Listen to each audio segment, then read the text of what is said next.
We have a very special guest on the podcast today, Brandye Hendrickson, Deputy Federal Highway Administrator from Washington, D.C. Federal Highway. Thank you for coming to Nebraska.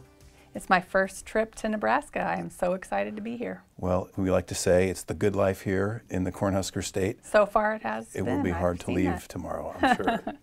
And you're in town because we have a very special announcement tomorrow. We're going to sign a memorandum of understanding between the DOT here in Nebraska and the Federal Highway Administration to take over the NEPA process. That's right. It's very exciting. It's a big day. Yeah, they've been working very hard over the last year to get here. And as I understand it, we are the 8th state to take this on, where we will have the authority to sign off on our own environmental documents. From your perspective, I know more states are coming on, and delegation is an important thing for you guys. It really is. We understand that states know better than the federal government what their needs are and how best to manage their programs. This is another example of how we can live out kind of a lighter federal touch philosophy from Washington and really allow states to manage the programs as they see fit. It's not done lightly. It's done with a lot of understanding on the state side of what the federal rules are and making sure that it's done in a responsible way.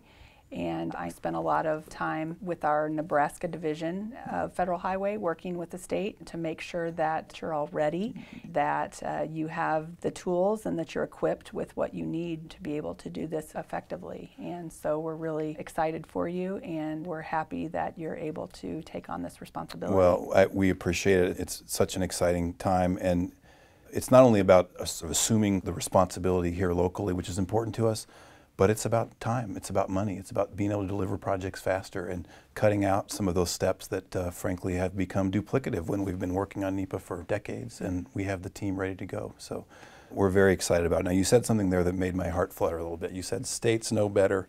You know that for a fact because you came from a DOT.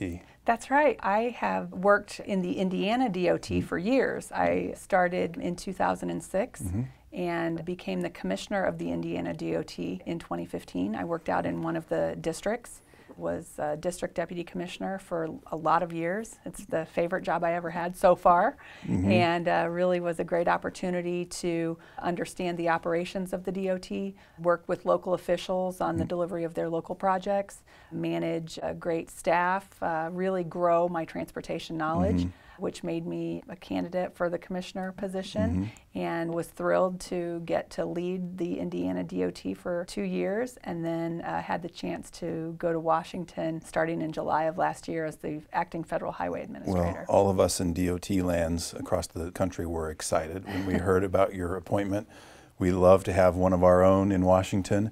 How's the adjustment been? What is life in Washington like? Oh, wow. Well, I sold my house in Indiana and moved my entire family to the Washington, D.C. area. I have a 9-year-old daughter, and then, of course, my husband, and my dad lived with us in Indiana, and he moved with us to Washington, D.C. also. So it's been a family affair, and it has been a big adjustment for all of us in terms of especially traffic and the cost of living, and just the pace is a lot different from in Indiana. But I have a great team of folks that helped me transition easily into my new role. We really have a lot of professional folks who take their jobs very seriously, so it's been a great thing to witness. The job itself is amazing. I've had the chance to travel all across the country, seeing all of the different things across the country that make our country strong. It's so diverse. No state is alike. No state has the same needs or the same challenges, which also makes my job very interesting. I always thought I was a beach person until I went to the mountains, and then I thought I was a mountains person until I went to the desert, all the while knowing that really I'm a Midwesterner. So it's just been a great chance to experience lots of different aspects of our country that I may not have otherwise had the chance to do. Well, that's great. We're just so happy that you're there. And I have to ask this. So as someone who was in charge of a DOT and you moved to Washington, I'm sure you had a sense of what you thought the job was going to be like. Yep. And then it was probably very different. It's really What's the biggest surprise that you've come in? So as you know, when you're the head of a state DOT, you have the chance to make lots of decisions on a daily basis. How many trucks to buy, or how many people to hire, or what project. You get the chance, you're also forced to do it, I find. Yeah, that's true. But at the federal level, You may not have those daily decision points, but the decisions that you do make have such a broad application. I mean, they're very substantial decisions. And so I've had to shift from kind of a daily sense of job satisfaction to maybe not so frequent, but much more broad application of those policy decisions that I get to make. Fantastic. So I want to ask you about the administration and its focus on infrastructure, something that gets talked a lot about. It has not been as much of a focus in recent weeks, but I know it's something that the president cares dearly about. I know it's something the administration has been trying to focus on. Where do you think we're headed in terms of a focus on infrastructure? Yeah, I know that this administration, infrastructure is absolutely, at the highest priority for us.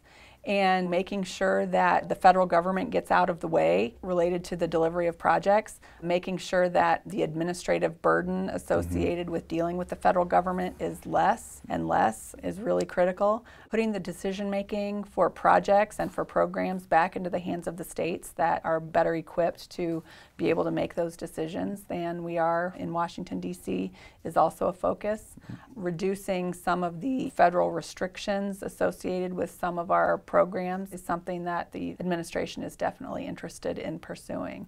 There's a lot of recognition about how transportation really does drive the economy, and investment in infrastructure is key to making sure that America is strengthened and that there are great jobs and commerce is free-flowing.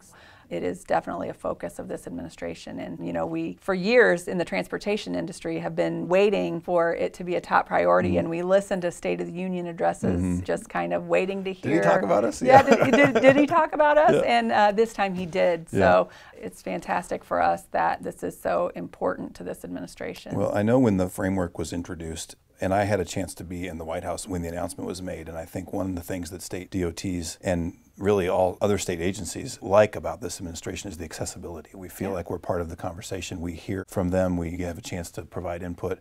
And then when we see proposals, oftentimes we see ourselves in those proposals. That's right. And that is very, very encouraging. From the White House to the DOT to federal highways, we've expressed time and time again our desire for feedback. We've had a lot of opportunities for different listening sessions, different Federal Register notices that solicit information back from the states and from stakeholders. And so this administration really is one of openness to that, and that's something I'm really proud of. Well, it's fantastic because it's not only are there more opportunities, but you feel like you're being heard. And not that you weren't before, but it's definitely a whole nother level. So we're very thankful for that. And when the announcement was made, there was a lot of new ideas in that proposal. I felt like some of the folks who've been in infrastructure for a long time felt like, well, we didn't talk enough about saving the Highway Trust Fund. And some of these new ideas won't work in rural states. And I think, from my perspective, there is a balance to be had. We do need new ideas. We do need to leverage the private sector. We need to find ways to think about how to accomplish more with more partners. And I liked some of those ideas quite a bit, and I hope we can see some of them come to fruition. I know even in a state like Nebraska, where maybe the opportunities aren't the same, there are opportunities. That's right. And certainly we need to focus on the trust fund. We need that there. It's such a foundation for our work, but we can do both. And so where there was some of that criticism, I was a little disappointed in it because I think there's an opportunity for both. And I think the key was providing the flexibility, and providing opportunities for states to be able to make those decisions. And what works best in Nebraska doesn't necessarily work for other states. And so, again, putting that decision making back into the hands of the states. Well, Governor Ricketts has really pushed us to think differently and look around and see what other states are doing. And that's why you see us doing NEPA. That's why you see us passing design-build legislation. We are trying to modernize our business. Anything we can do through a partnership in the federal role to find new ways to do things, we are all in favor here in our state. So one of the issues that we face in Nebraska is this idea of trying to deliver projects in a common sense way that's practical, but also meeting our commitments and the rules and the regulations. We talk a lot about the need to be flexible and use common sense in those applications, but also to be consistent. I don't want contractors having a different experience every time they work with a different district. And yet, we need the districts to be flexible and meet those needs. And so how do you manage those risks, that risk of delivering in a common sense way, but understanding the rules and sort of that need to be flexible across 50 states. It is a challenge. You know, it's not easy. As you mentioned, you deal with that at the state level, and at the national level, it's even more complicated. But we are looking to making sure that the activities that we undertake at Federal Highway provide the most value. So making sure that, you know, how we spend our resources and how we spend our time are on those activities that provide the most value to taxpayers, that we're focusing on the highest risk activities. And that those things that may be lower risk or things that don't provide the most value in advancing a program or in advancing transportation in this country are ones that we don't spend as much time on. So it really is a balance. You know, we've evolved over time from a lot of box checking and out on the grade with clipboards and, you know, things like that, and really now trying to look at things from a more programmatic standpoint and looking at ways that we can help the states. And we're really taking a philosophy of measuring our own success by the success of the states. And we're really taking that to heart, figuring out ways that we can live out that philosophy in our work. That sounds like a great philosophy, and I think we've seen the partnership here in Nebraska blossom over the last 3 years. It's always been strong, but it's really blossomed. I like what you said about the most value. We can chase perfection all the way to the end. At that point, you're dealing with decimal points that don't matter in the end. That's something that we can all keep in our mind as we execute. I have one more question for you. We are really entering an interesting time in transportation. We really are. And it's such an exciting time to be here. It's so exciting, but there's so much uncertainty with the idea of autonomous vehicles and technology and how do we invest in these things and what's our role.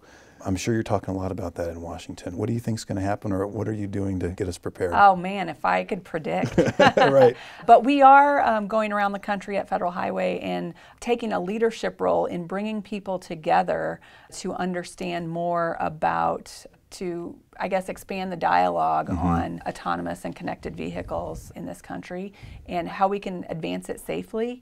We know that the promise of safety is great related to this new technology, and so we want to make sure that we're able to bring people together to have these conversations about how we can advance it, but advance it in the right way. Yeah. And the public, you know, they'll be very... The ultimate test, right? They'll be the test, yep. They are the biggest skeptics. We have a responsibility at the national level to make sure that the public is heard and that we do what we can not to stifle innovation. Yeah. We don't want overly burdensome regulations. That's something I'm concerned about. I think if we're not careful, we will get in the way unnecessarily and prevent the innovations that could get us to that zero deaths goal that we all have. Yeah, that's right. And we don't want to pick winners and losers related to technology or specific applications because, you know, if you look 5 years ago, who knew some of the things that are in production today? So we just want to be very careful that we're not stepping on toes and that we're not being too prescriptive because we don't want to hamper that innovation. You know, we have 200 plus fatalities in Nebraska every year, and every time one occurs, I learn about it, I read about it. It's amazing how many of them are off the road kinds of things, crossover kinds of things, pulling out in front of somebody, didn't see them kinds of things. Things that I think this technology could largely eliminate. So it's very exciting. It can't get here soon enough, but we have to play the role of the regulators, I guess. You take everyone to heart, don't you? Yes. I do Oh, too. absolutely. Yeah. So very promising. And then I think the other part of it on the state side is knowing how to support it from an investment point of view. If we're talking about connected infrastructure, you know, that requires an investment. Right. The transponders, the technology, the fiber, and we don't want to get in a position where we're investing in things that are going to be obsolete in a very short period of time. And so it's a real hard decision when resources are so limited. We have so many needs, yet we want to make sure that Nebraska can be a part of this and that we can support our communities and our citizens and our businesses so they can be competitive. It's the kind of thing that has us all a little queasy, even though we see the opportunity. That's right. So, Brandye, thank you for coming to Nebraska. I'm really We're sure glad to be have here. you. Thank you for sitting down with me for a few minutes, and wish you the best of luck on your job, and anything we can do to help you in Nebraska, we're here for you. Thank you so much, and I look forward very much to the signing ceremony and having you take responsibility for this great new opportunity. Thank you so much. Thanks.